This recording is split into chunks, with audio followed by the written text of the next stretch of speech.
الصلاة خير من النوم وَاتْلُ عَلَيْهِمْ نَبَأَ ابْنَيْ آدم بالحق، آپ انہیں پڑھ کر سنائیے آدم علیہ الصلاۃ والسلام کے دونوں بیٹوں کا قصہ ٹھیک ٹھیک بتائیے۔ حضرت آدم علیہ السلام کے دو بیٹے قابیل اور حابیل۔ اس زمانے میں شریعت کا قاعدہ یہ تھا کہ حضرت حوا رضی اللہ تعالی عنہا کے یہاں ایک حمل میں دو بچوں کی ولادت ہوتی، ایک لڑکا اور ایک لڑکی۔ تو قاعدہ یہ تھا کہ جو ایک ساتھ لڑکا لڑکی پیدا ہوئے یہ آپس میں بھائی بہن ہیں، اور دوسرے حمل کا لڑکا اور لڑکی ان کا آپس میں نکاح ہو سکتا ہے، یعنی ایک حمل کا لڑکا دوسرے حمل میں پیدا ہونے والی لڑکی سے نکاح کر سکتا ہے، یہ قاعدہ تھا۔ تو قابیل کے ساتھ جس لڑکی کی پیدائش ہوئی اس کا نام اقلیمہ مفسرین نے لکھا، اور حابیل کے ساتھ جس لڑکی کی پیدائش ہوئی اس کا نام مفسرین نے لیودا لکھا۔ اب مسئلہ یہ تھا کہ قابیل نے اپنی بہن سے نکاح کرنا چاہا، بہن سے مراد وہ لڑکی ہے جو اس کے ساتھ پیدا ہوئی، تو اس نے کہا کہ میں اس سے نکاح کروں گا۔ حضرت آدم علیہ الصلوۃ والسلام نے فرمایا کہ یہ تیری سگی بہن ہے، اس سے نکاح نہیں ہو سکتا، اس سے حابیل نکاح کرے گا اور تو اس لڑکی سے نکاح کرے گا جو حابیل کے ساتھ پیدا ہوئی ہے۔ تو قابیل نے کہا نعوذ باللہ من ذالک کہ یہ تو آپ نے اپنی مرضی سے قانون بنایا ہے، وہ بھی آپ کی اولاد ہے، یہ بھی آپ کی اولاد ہے، یہ میری بہن ہے اور یہ میری بہن نہیں، یہ کیسے ہو سکتا ہے؟ تو آپ نے اسے سمجھایا کہ شریعت کا یہ قاعدہ ہے۔ اس زمانے میں نسل انسانی کو بڑھانے کا اس کے علاوہ اور کوئی طریقہ نہ تھا۔ یہ نہ مانا تو آپ نے فرمایا اچھا ایسا کرو کہ تم دونوں قربانی پیش کرو، جس کی قربانی اللہ کی بارگاہ میں مقبول ہوگی اس کا نکاح ہم اس سے کر دیں گے۔ تو دونوں نے قربانی پیش کی۔ کہا جاتا ہے کہ حابیل نے گندم کو پیش کیا اور قابیل نے بکری کی قربانی پیش کی، اور ایک روایت اس کے برعکس ہے۔ خیر، قربانی پیش کی گئی، قربانی سے یہاں مراد یہ ہے کہ قربانی رکھ دی جاتی، اب گندم رکھ دیا گیا، بکری رکھ دی گئی، اوپر سے آگ آتی اور جس کی قربانی مقبول ہوتی آگ اس قربانی کو راکھ کر دیتی، یہ اس کی علامت ہوتی کہ یہ قربانی اللہ کی بارگاہ میں مقبول ہو گئی۔ تو حابیل کی قربانی مقبول ہو گئی اور قابیل کی قربانی مقبول نہ ہوئی۔ ابھی میں نے عرض کیا جب انسان کسی سے حسد میں مبتلا ہوتا ہے تو حاسد سامنے والے کی نعمت دیکھ کر اور جلتا ہے اور حسد میں اور اضافہ ہوتا ہے، تو اس طرح قابیل کا حسد اور بڑھ گیا۔ اذ قربا قربانا، جب دونوں نے قربانیاں پیش کی، فتقبل من احدہما، تو ان میں سے ایک کی قربانی قبول کی گئی، یعنی حابیل کی قربانی قبول ہوئی، ولم یتقبل من الآخر، اور دوسرے کی قربانی قبول نہ ہوئی۔ قال، حسد کی آگ جب انسان کو بہت بھڑکا دیتی ہے تو پہلے تو وہ تمنائیں کرتا ہے کہ سامنے والا اس نعمت سے محروم ہو جائے، لیکن جب تمنا کر کر کے بھی کام نہیں چلتا تو بسا اوقات وہ قتل کرنے کو بھی تیار ہو جاتا ہے۔ قال لأقتلنک، قابیل نے کہا اے حابیل میں ضرور بضرور تجھے قتل کر دوں گا، مار دوں گا۔ قال، حابیل نے جواب دیا کہ اس میں اتنے جلنے کی بات کیا ہے، اس میں میرا کیا قصور ہے؟ قربانی ہم دونوں نے پیش کی، میری قربانی مقبول ہوئی، تیری قربانی رد ہو گئی۔ اگر تو نیک ہوتا، پرہیزگار ہوتا اور والد صاحب کا فرمانبردار ہوتا تو تیری بھی قربانی قبول ہو جاتی۔ انما یتقبل اللہ من المتقین، اللہ تو پرہیزگاروں ہی کی قربانی قبول فرماتا ہے۔ اور جب اس نے کہا میں تجھے قتل کروں گا تو حابیل نے جواب دیا لئن بسطت الی یدک لتقتلنی، اگر تو نے مجھے قتل کرنے کے لیے ہاتھ بڑھایا، ما انا بباسط یدی الیک لاقتلک، تو میں تجھے قتل کرنے کے لیے اپنے ہاتھ کو نہیں بڑھاؤں گا. تو اگر مجھے قتل کرنا چاہے گا تو میں جواب میں تجھے قتل نہیں کروں گا. یہ حابیل نے اس لیے فرمایا کہ حابیل زیادہ توانا تھے, زیادہ طاقتور تھے. اگر وہ چاہتے تو قابیل کے اس کہنے پر ہی وہ قتل کر دیتے, لیکن انہوں نے کہا کہ تو مجھے قتل کرنا چاہتا ہے اس لیے میں مار دوں اور زمین میں پہلا خون میں کر لوں, یہ میں پسند نہیں کرتا. انی اخاف اللہ رب العالمین, بے شک میں اللہ سے ڈرتا ہوں جو تمام جہان والوں کا پالنے والا ہے. انی ارید ان تبوء باسمی, بے شک میں ارادہ کرتا ہوں کہ میرے قتل کرنے کا گناہ و اسمی کا, اور تیرا گناہ جو تو نے والد کی نافرمانی اور اللہ کی نافرمانی کر کے کیا, یہ سارے گناہ تجھ ہی پر پڑیں. میں یہ چاہتا ہوں اور میں اپنے آپ کو گناہ سے بچانا چاہتا ہوں. فتکون من اصحاب النار, تو ایسا کام کرے گا تو جہنمی ہو جائے گا. وذالک جزاء الظالمین, اور یہی ظالموں کی سزا ہے. اب قابیل تو کہہ چکا تھا حضرت حابیل کو کہ میں آپ کو قتل کروں گا. وہ چاہتے تو اس اقدام سے پہلے ہی اسے قتل کر دیتے, لیکن آپ نے ایسا نہ کیا. قابیل موقع کی تلاش میں رہا. فطوعت له نفسه قتل اخیہ, تو وہ شک میں مبتلا تھا, تذبذب میں تھا. کبھی دل کہتا کہ میں قتل کر دوں, کبھی یہ خیال آتا کہ بہت بڑا گناہ ہے, ہمیشہ کے لیے تباہ ہو جاؤں گا. اسی کشمکش میں تھا. آخر کار نفس اس پر حاوی آ گیا. بس اس کے نفس نے اسے اپنے بھائی کے قتل پر ابھارا. موقع تلاش کرتا رہا. حضرت آدم علیہ السلام حج کے لیے روانہ ہوئے تو اس نے پیچھے سے حضرت حابیل کو قتل کیا, شہید کیا. ایسے کیا کہ ایک بھاری پتھر سے آپ سو رہے تھے تو آپ کا سر کچل دیا. فقتلہ, پس قابیل نے حضرت حابیل کو شہید کر دیا, قتل کر دیا. فاصبح من الخاسرین, پس وہ نقصان اٹھانے والوں میں سے ہو گیا. اب قتل تو کر دیا, پھر یہ چاہتا تھا کہ حضرت آدم علیہ السلام جب واپس آئیں تو یہ کہہ سکے کہ پتہ نہیں اس کا سر کس نے کچل دیا, کیسے مر گیا.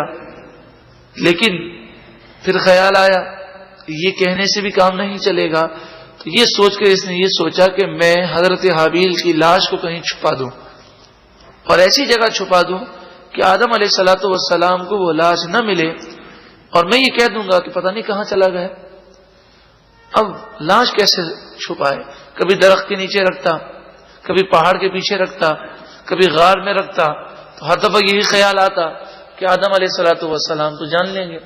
اب چونکہ حضرت حابیل جو ہے اللہ کے نیک بندے, تو آپ کا جسم 1 سال تک اس کی پیٹھ پر رہا اور محفوظ رہا, جسم کو کوئی خرابی نہ ہوئی. یہ 1 سال تک پیٹھ پر لے کر گھومتا رہا, کبھی یہاں رکھتا کبھی وہاں رکھتا.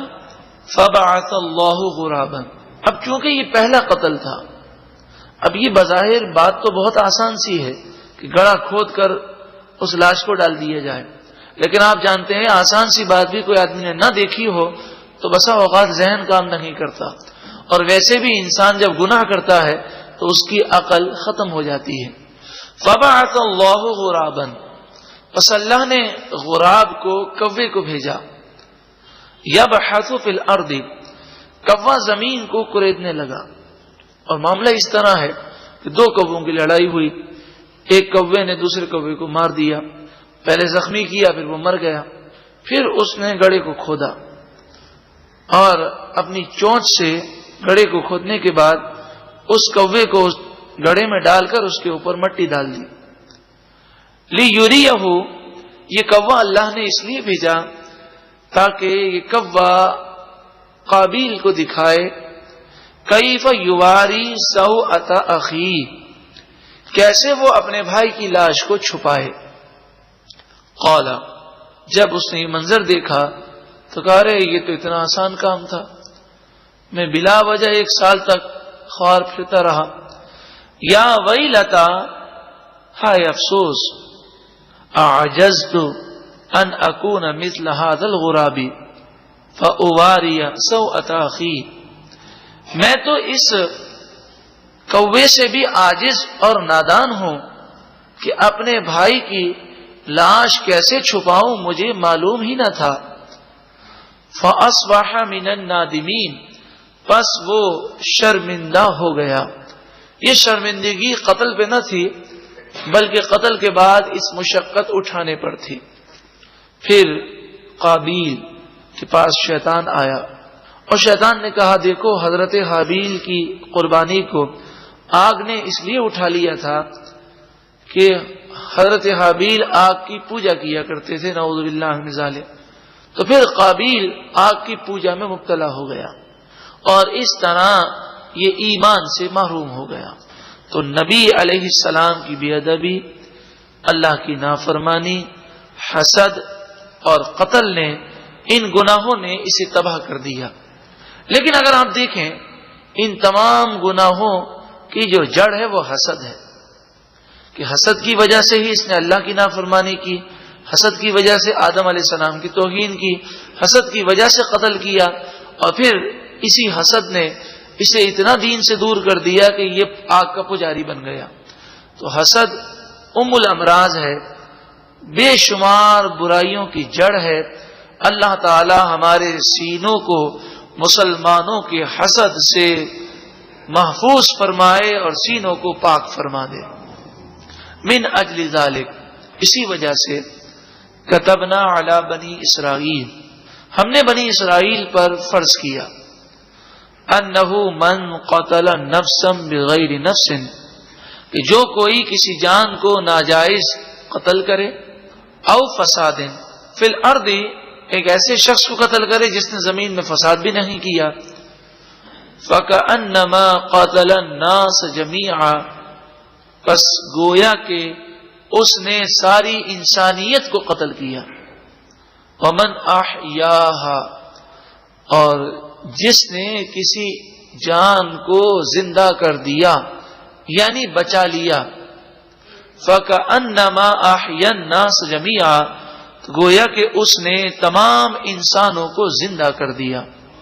تو ایک مسلمان کی جان بچانا یہ ساری انسانیت کو زندہ کرنا ہے، اور ایک مسلمان کا قتل کرنا ساری انسانیت کا قتل کرنا ہے.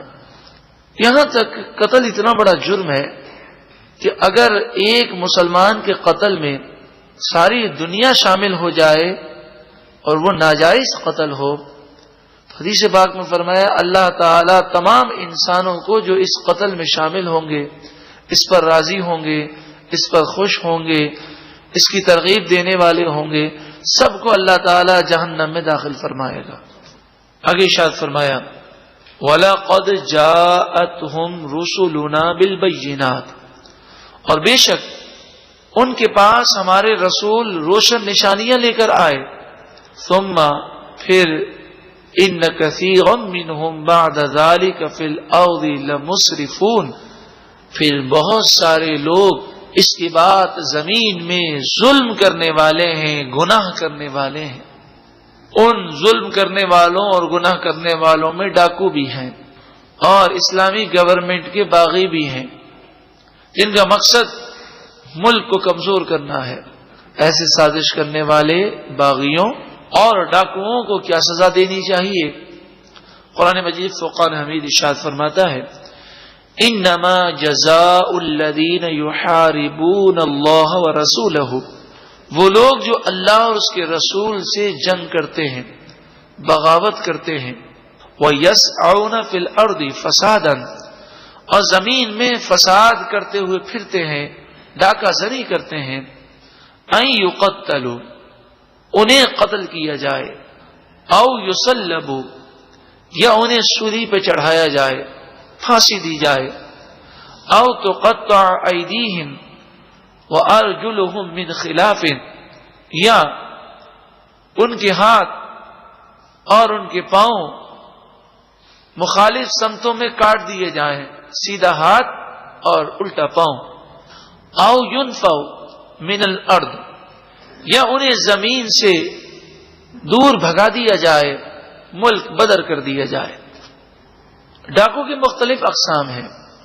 ایک تو وہ دہشت گرد ہوتے ہیں جن کا مقصد صرف دہشت پھیلانا ہے، ایسے ڈاکوؤں کی سزا ملک بدر کر دینا ہے، جبکہ اس بات کا خطرہ نہ ہو کہ وہ وہاں جا کر پھر مزید سازشیں کر سکیں گے۔